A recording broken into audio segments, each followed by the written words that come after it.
Yes. You know, that's not me talking about Paddock F1. Greeny and the cheese. Oh, F1 is back after 5 weeks. Thank goddamn Christ we're back to racing. Round 4 takes us to our first stop in the States for the 2026 F1 season as we hit South Beach. Miami, baby. It's the Miami Grand Prix. And while you're there in South Beach, hit up Ocean Drive, the Art Deco buildings, restaurants, bars, and those clubs, Michael. Get out there and shake what your mama gave you, all right? And while you're down there, you also want to stop in Little Havana. Get some of that Cubano food. And, of course, you're going to hit the River Walk as well, but this ain't no travel show. This is an F1 show. And we're 16 miles away from the beach, in a football stadium parking lot, and the roads surrounding at the Miami International Autodrome. Now I'm going to stop it right there. Can we stop calling this an autodromo? I mean, it's in a parking lot and the streets surrounding the parking lot. That is not an autodromo. An autodromo is there all year round. Can we call it this, like, Miami street circuit or something like that, please? But we got 19 corners. It's not a street either. You give it either. the full beans. You give it the full beans for about, I don't know, 54-ish%. Although the guys were able to push better with the changes that they made to the regulations, but it was a wild start, boys and girls. Let's start with that. I mean, cars lock it up into turn one. Max spinning it, coming out of 3, doing a 360. Nobody got hit, though. It was crazy with a safety car. Gasly was flipped over. I mean, strategy then ended up winning in the day with some slow stops mixed in there. And then Kimi Antonelli walks away with his win. Check it now. That's 3 poles in a row, 3 wins in a row, his first 3 poles in a row in his career, and then turning those into victories. He's the first guy to ever do that in F1 history. Mark that in the books. How about that shit? Lando takes second, Piastri takes third, and a much improved McLaren. We are caffeinated, we are medicated. Greeny, good day, sir. It's like a whole new season. McLaren showing up. Yeah. Finally, we have the last 3 winners going 1, 2, 3 with Kimi and the McLarens and Leclerc. I mean, you talk about a wild start. It was just equally wild finish too. To the race too. A hell of a sandwich with a wild start, a wild finish, a little bit of rain mixed in the middle. You had some guy on a hill with binoculars looking at clouds, reporting back. You had the party was flowing in the paddock. That's for sure. I think you had Scarface out. Tony Montana must have been hanging in the paddock today. We'll get to that in a little bit. But Formula One is back. Ferrari was going to make it a tricolored podium until the very end there. I drank way too much of that Kool-Aid. Max Verstappen starts in front row and definitely does not finish on podium. He was a 12-1 underdog just to finish podium going into the race. Looked like a really good bet yesterday, or at least this morning, and turned out to be a little bit of a disaster. We'll get to gambling as well later. Of course, if you have not subscribed to the show, please go ahead and hit that subscribe button on YouTube if you're watching. Every single subscriber is appreciated. Every single thumbs up and like we can use. Of course, all the help we can get. And the more help we get, the more we get to bring to you. April has been what was our best month ever as far as downloads go for the pod, both on Apple and Spotify. So thank you all so much for that, for listeners from all around the world. It means beyond so much. So thank you all for that. But yeah, geez, thoughts on the race? Is this going to be not the Silver Arrow runaway that we thought? Listen, someone like Kimi Antonelli might look great now, but we've seen this before with younger drivers, teenagers, and guys who were young 20s, how the pressure gets to them in the fall, which makes it really interesting for the fall. And a guy like, hypothetically, like Kimi Antonelli could be really facing that pressure in the fall. and things could change around. Obviously, he's sitting at the top of the world right now. But George Russell, not finishing 1-2, not a double Mercedes podium for the first time all year. And we got McLaren's in there. Ferrari looked like they were going to finish on podium. Verstappen on the front row. I mean, they could have done something if Hadjar didn't crash out early. But it looked like a whole new season. We started all over again here. What are your thoughts on that? What do you see as far as the changes that they made? It seems that we saw a change. But what is your thoughts on just those changes that were made? And are we entering a new season, or did Mercedes just have an off week? I mean, I think it is definitely McLaren and Ferrari definitely caught up. I mean, Ferrari did crap the bed in the pits, and the car just burns up the tires, it seems more. But McLaren definitely had a home run with the upgrades they brought. Definitely closed the gap there for sure.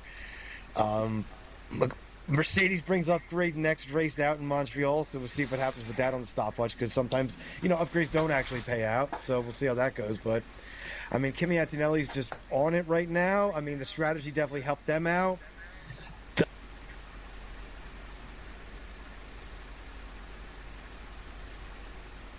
Sure, in clean air, so we'll see what upgrades changes, but definitely McLaren with their basically a brand new car, with all the upgrades that they ended up bringing. Ferrari upgrades I drank too much of that Kool-Aid, believing what was coming out of Maranello again. As everybody in the Tifosi ends up doing, we believe it, and then they just don't do it. I mean, the upgrades definitely help. The Macarena wing is definitely interesting. I mean, Red Bull also brought their own version of it too.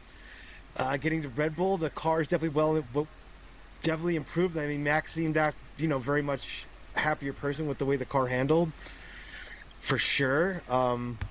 Isaac Hadjar probably not so much, it looks like, but definitely the changes they made are making Max a happier camper, so putting it back up front. But it's definitely renewed a bit.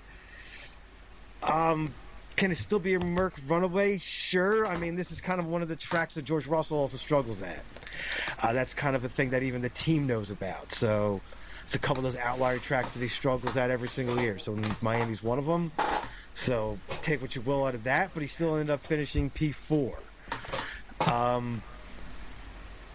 So renewed fight, sure. We'll see what happens, next race out with Mercedes and upgrades and how the car comes with that. I mean, it's going to be an upgrade war as you go through the season, too, to see who can come up with bits and things there. Other teams are working on, different engines to bring more power to compare to the Mercedes engine. So we'll see. The regulation changes seem to work better. Seems the guys will be able to push more. There seems to be a lot more lifting and coasting and a lot more, pushing. But some of the same things were still there with the guys, passing back and forth because they can, one lap you have the boost and the next lap you don't have the boost or the extra boost. So, I mean, that's still a little to be desired, but overall it seemed better. And listen, these are the things I learned from Miami. All right, because I've been saying it since preseason. We're going to know everything we need to know after Miami, right? I didn't know we'd be losing 2 races in the Middle East, but I still think we learned a lot. Number one, Merck is not running away with this. Number one. Number two, McLaren ain't dead yet. All right, don't be burying him just yet. Oscar Piastri had a miserable start to the season.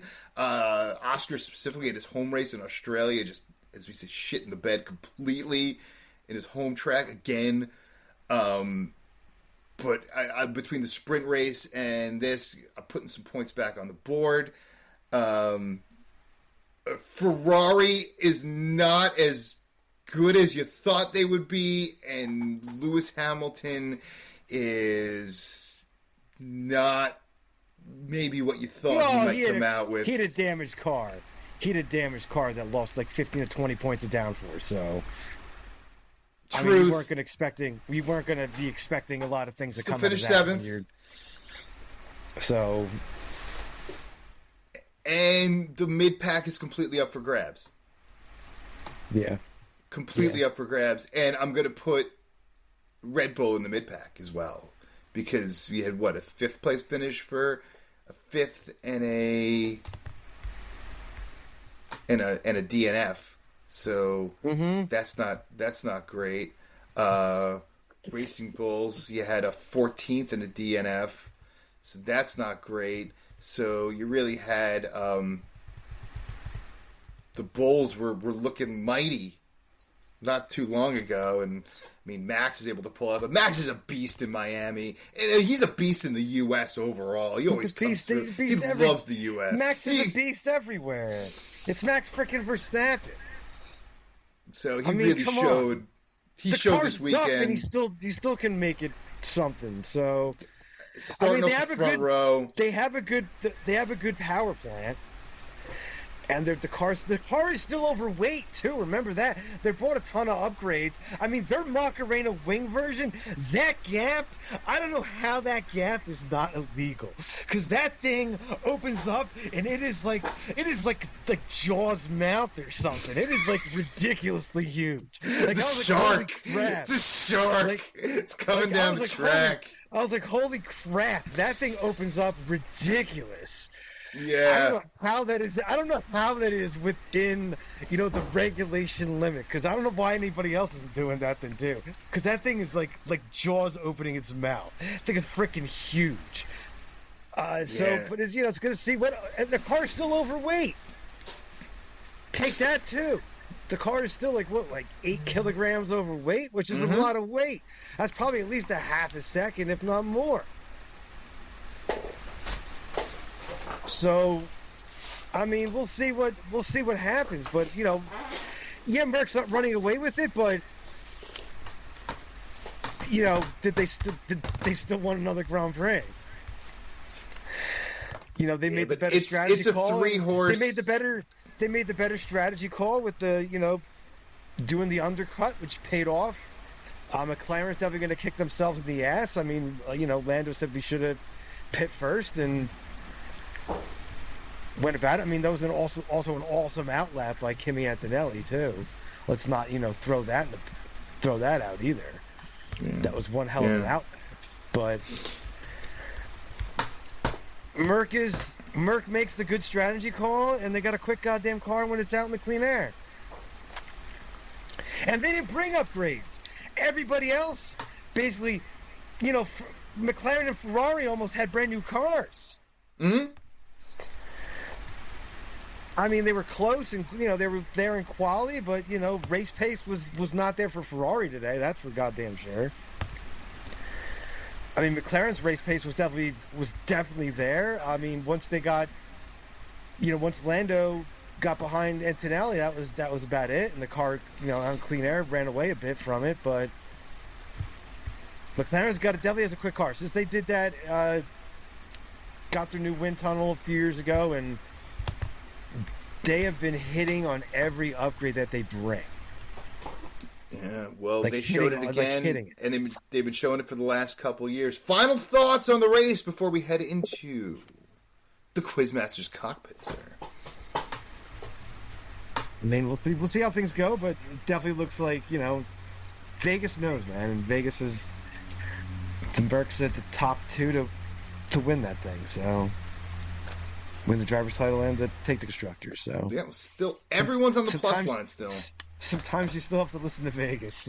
Everyone's still on the plus line at the moment. So as far as end of the season winners, we'll check out the up-to-date statistics as they come out next week. As we'll have back-to-back no race weekends, so that'll make one race in over 2 months in the end. This Miami race is the only race over the course of 2 months until we go May 24th, which we'll try. We apologize for anyone who was trying to get on. We apologize. We had a scheduling conflict with our sideline production there, as I was planning on being on 4. They moved the race to 1.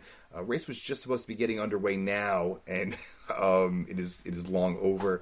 because of the wonderful South Florida rains. We apologize, everyone, for that. But we will be on, or we will strive our best to be on the 24th, Sunday the 24th, to be live at the Montreal race and broadcasting there. So that should be fun. Damn weather, damn Florida. That's just a thing in the U.S., though. Like, Florida just sucks. But we know that. Springtime in Florida. It rains like every day, dude. We talk about this every single season the last 5 years. They've talked about this before to move it to a night race. It doesn't rain really in Florida at night. It rains during the day. So do the race at night. It doesn't rain, though. It'll monsoon for like 15 minutes. Yeah. And then the sun comes out. So what's even worse, if you ever driven in Florida before, which I have, which I don't know if you have, it rains, and then it's like 97 degrees and sunny. So it's like this fog that comes across. And then you got the average age of like 96 and a half, driving knuckles and white hair down Jog Road and Military Boulevard down there in South Florida. You know what I'm talking about. For those of you folks who know exactly what I'm talking about, with your sun pass going down the Florida Turnpike there, that's the problem. The problem is like the quick rain, the intense downpours, the intense heat, fog all over the roads. It's a shit show. And do it at night. Do it at night or schedule for the fall. Yeah. Do it with Coda. Or do a triple header U.S. Do 3 races in 4 weeks in the U.S. It makes total sense. That's fair. Miami, Absolutely. Texas, Vegas. They want to do this. They want to do this. Logistics thing and save on travel costs and whatnot. I mean, that's bingo, bango, bongo. I mean, you look at it, it's easy. You have 6 races in North America. You do the North American leg with Canada, the 3 U.S. races, Mexico and Brazil. Boom, boom, boom. At the end of the season, you avoid all this rain crap. You're not going back and forth. We're going from here. At least they're staying in the Northeast here, or the East Coast. We have the same time zone, which is insane. For the first time ever, we have 2 races in a row in the same time zone in the Eastern time zone here in the U.S. With Montreal next in 3 weeks from now. But it makes perfect sense to do Miami, Montreal, Vegas, Texas, Mexico City, and Brazil instead of going back to Monaco and then coming back here later in the year. But that's a whole other story for a whole other day. Right now, it is time to strap on my helmet, and we're going to take a lap around the track. 3 sectors, 3 questions, or who the hell knows what you got going on over there. It is Quizmaster's Cockpit. If I can answer these 3 questions right, sir, we'll go right into winners of the week. If I answer only 1 question wrong, even potentially one part of 1 question wrong, we go into our losers of the week. And of course, as always, if I completely fail, fall on my face miserably, looking like I just got my ass beat, we go right into slap, which was a tough... We had some pre-show argument over what the slap was going to be this week. Usually we come with a slap pretty easily, but let's get into it, sir. Ball's in your court. I actually think you're going to hit all 3 this week because these are cupcakes. It's also Miami. It's not like some rich history here of Florida F1 racing. So, yeah, these are kind of cupcakes, but I think you get all 3, to be honest. Shoot, go. So here we go. Question number 1, sir. Had this a couple shows ago, so do it again. See if you get it right this time again. Where else in Florida has F1 held a Grand Prix? I didn't think you would ask this again. You only asked it like a month or so ago. It is Sebring. A question I got wrong years ago in the past. I believe, yeah. when you ask me like every city ever in the U.S., like the 11-part question, which Yes. from 2022, which I'm still pissed about. But go ahead. Sebring is That is correct. correct, sir. Question number 1 is correct. Question number 2. When was the first Miami Grand Prix? I believe it was 22. This is the That is fifth. correct, sir. Yes, That is okay. correct. So I was going to do the math. That is correct. I know this is the fifth. 1, 2, 3, 4, That is fifth. correct, sir. As Dave Chappelle All right. So once said. Hit that suspense music there, sir. You're 2 for 2. Can you get can Didn't you go even 3 for 3, which I think is pretty simple because you got this question right last year. Actually, this is a that means I'll bringback get it wrong question. this year. I'll probably get it wrong this year. Pretty easy question. I Pretty damn always should simple listen question. to the previous year's shows. That's the problem. Name the 4 drivers to have won the Miami Grand Prix. Well, we got Max, who I believe won the first 2. Mm-hmm. Lando won his first ever race here. Mm-hmm.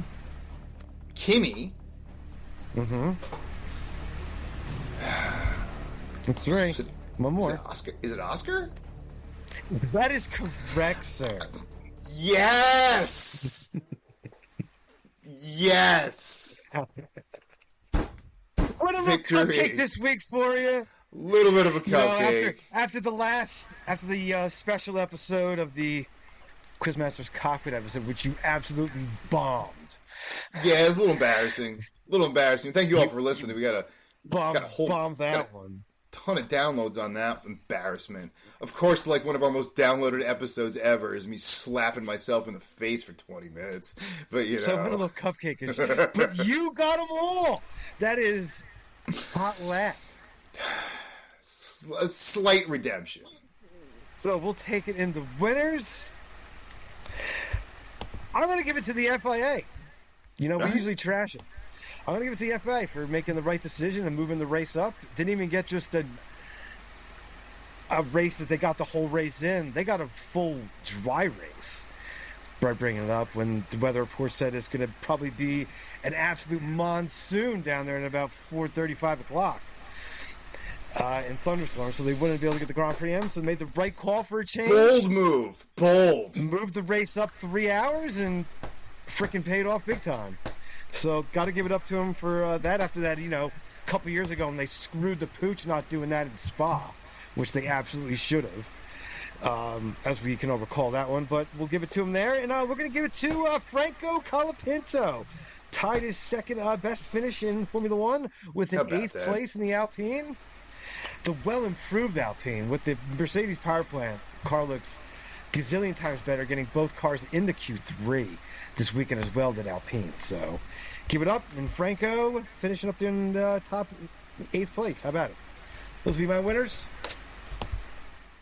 Listen, I as cliche as it is, I don't think we talked about it enough. McLaren's double podium, I think completely changed this entire season. And if McLaren can come back, which they've raced very well in Montreal before, if they can come back in Montreal and potentially take a 1-2 in Montreal, it could completely change the game. The great showing in the sprint race, it's completely turned this season. I know there's been some tinfoil hats saying that, you know, George Russell held back on purpose and yada yada, to try to make tinfoil hat shit. Try to make this season a little more interesting. But you know, yeah, Kimi's looking great, obviously, but everything McLaren's done, and not just the drivers, top to bottom, top to bottom. No, yeah. The upgrades were absolute hit, man. Saving the season, and a team that does not get on the winners, a team. But and you left it right out there for me. But Williams finishing 9th, 10th. I mean, where have you been? Double a team points, that finished 5th last season, did start strong last season, and completely faded away, and then was just terrible at the start of this season. You know, specifically, and they didn't have a great start to the weekend either. Carlos Sainz definitely had some issues with the car early on. So for them to come back and finishing the double points is, even though it's the minimum number of points you could possibly have, you got to give it up to Williams. You got to give it up to James Vowles and everyone downstream, because I guarantee you, by the time we hit Montreal, if not by the time we hit Monaco, they'll be right back on the shit list again. So enjoy it while you can, folks at Williams, on that win list. And those are our winners. To be one step forward, two steps back, to be honest, with Williams. So always. So enjoy that. The losers. We'll go, Isaac Ajar. I mean, part of it wasn't his fault with the, being disqualified from quali for, being over the limit. I forget what it was, but that wasn't his fault. That was the team's fault. But, made the mistake there into the chicane uphill there, clipped the wall and killed the steering and smacked the wall. But just an overall, he had a rough weekend. I mean, well behind Max with the upgrades, so he was struggling a bit more than Max was.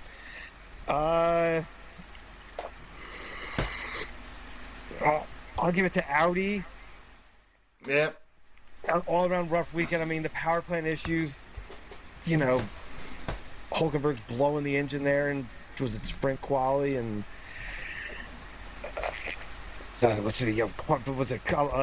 Bortoletto's car catching fire in quali for the race. I mean, Hulkenberg not finishing the race again today. I mean, they're definitely having some power plant issues, and they tried to fix them apparently over the break, and apparently these fixes did not work because they were still having a lot of issues. So definitely Audi, and Hulkenberg just had a rough weekend in general with them as well. So those will be my losers. I mean, there's plenty out there to pick from, to be honest. Hulkenberg had a rough weekend. You actually stole my two that I had here between Nico. I mean, you could go, I wanted to go with, honestly, as far as Hajar goes, and just, can you double down on the curse of the second Red Bull, like, over and over and over again? Again? Mm-hmm. Like, a guy like Hajar? How excited are we in December, if you want to go back to one of our shows in December, which, ironically, this week had, like, more downloads than last week's episode for our part. Everyone going back to how excited everyone was about Isaac Hajar taking that second Red Bull seat, and what has he done? A combination of bad luck as well. Probably more bad luck than bad driving, but shit, that Mojo curse, man, that's bad. It's the curse. It's absolutely bad. Ever since Danny Ricciardo got out of that seat, it is like the kiss of death to take that. I mean, Lawson got better when he left and went back to, Racing Bulls after that. I mean, it's a rough decision to take that seat. I mean, if you want to talk, I took Slow Your Thunder. I mean, you could go Lawson for locking up and flipping Gasly over. I mean, the Racing Bulls in general had a rough weekend too. Overall, throw them out there for sure. I mean, Gasly had Gasly probably had a top 10 car this weekend, and by him, having a rough start and then getting flipped over and out of the race. I mean, it's a tough break for Alpine there too. They could have had another. They could have been the double points finish and not Williams, to be honest. Yeah, pick a car. So no, I mean, so tough break for. Gasly. I mean, your boys Haas struggled big time too, really. They definitely struggled, but I don't know if it was Ali and Esteban. Esteban definitely had a rough weekend all around. They had a tough show of a weekend, especially with the extra points out there for the sprint race. You want to go home with something, especially if you want to try to get 4th, 5th. So that was really a bad shuffle for Haas. But yeah, and persona non grata, teams non grata. I mean, Cadillac's is just as good as Aston Martin now, if not better. I think now that we've solidified a little bit of the season, the fact that Cadillac's just on the same pace, they brought some upgrades. The car looked improved. I mean, a bit, but as Aston, they're a brand new team. They're still. And Aston Martin is still kind of a train wreck. I mean, they didn't. Well, that was my point. My point that Aston Martin's a train wreck is I believe Cadillac is about to, if not has already, passed on the track. I think this weekend has shown that they're a better team than Aston Martin, and they're going to have a better overall 2026 season, which is pretty sad for Aston Martin, who has spent a lot of money over the last 18 months here. A lot of money over the last 18 months to try to improve this team. And the new kids on the block are already looks like they're going to score points before Aston Martin does. That's for damn sure. I mean, at least for Aston, apparently they might have got rid of the crazy vibration out of the car finally. So,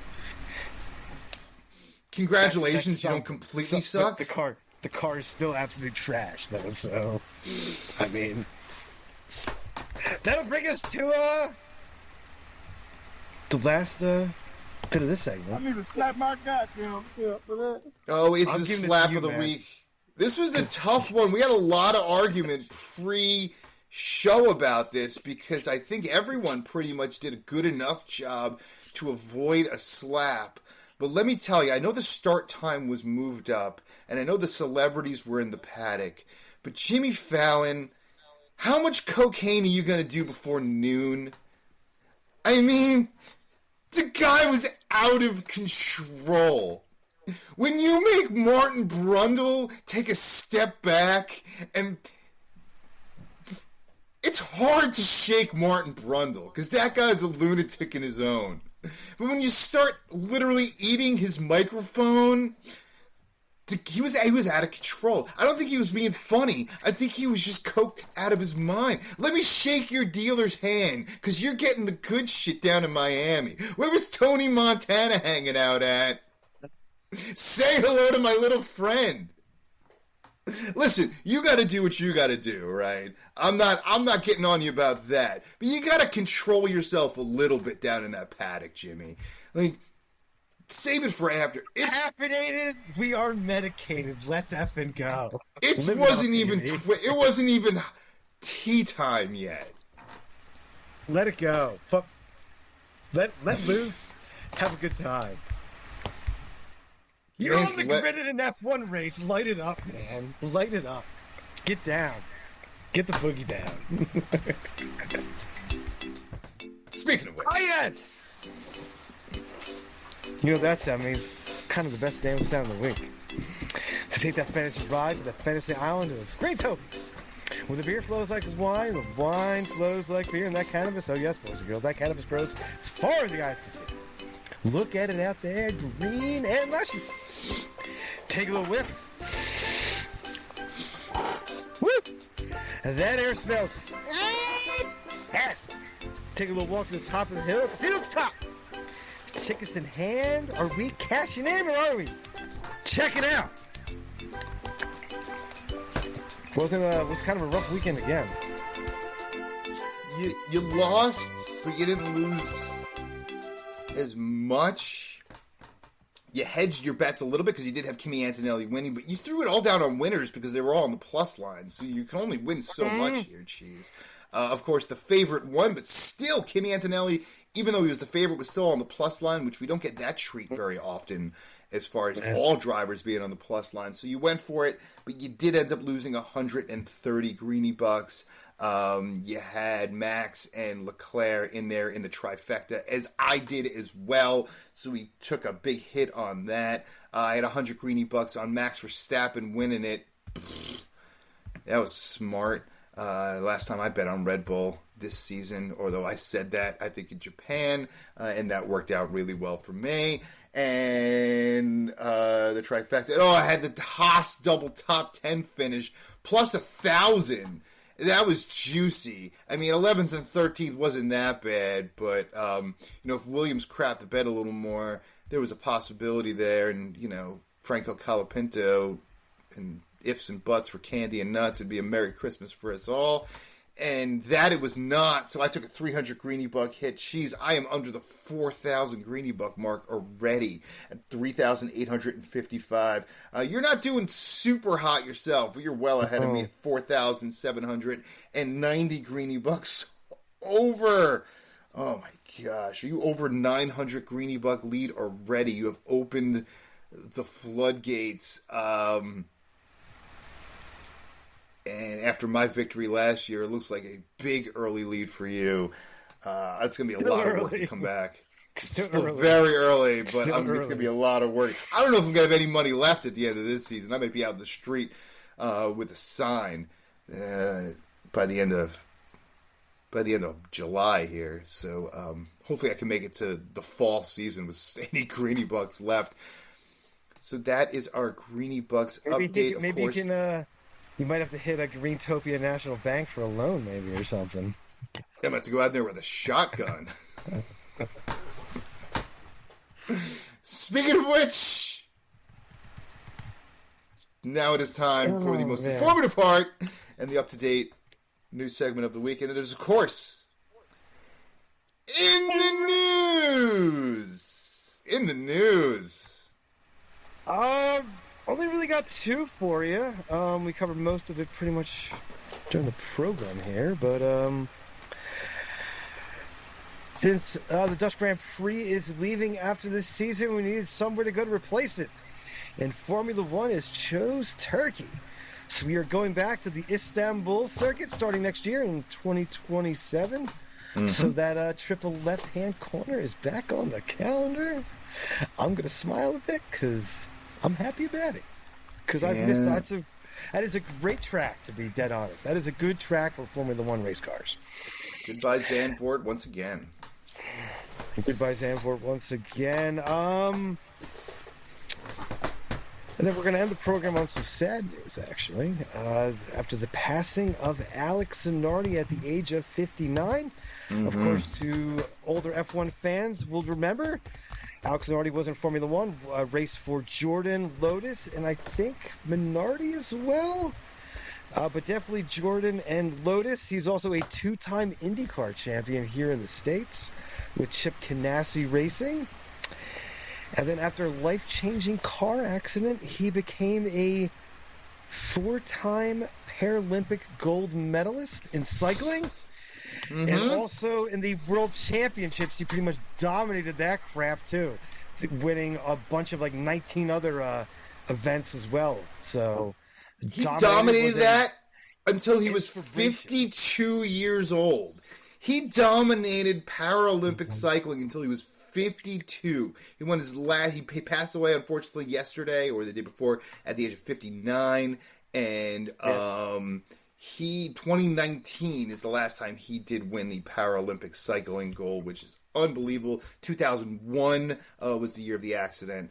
Of course, life-changing accident for Alex Zanardi, if those who remember, but absolutely made the best of one of the worst situations. Inspirational and an absolute inspiration for so many that may have given up after a tragedy like that, justifiably so, but ended up living a fantastic life for the last 25 years.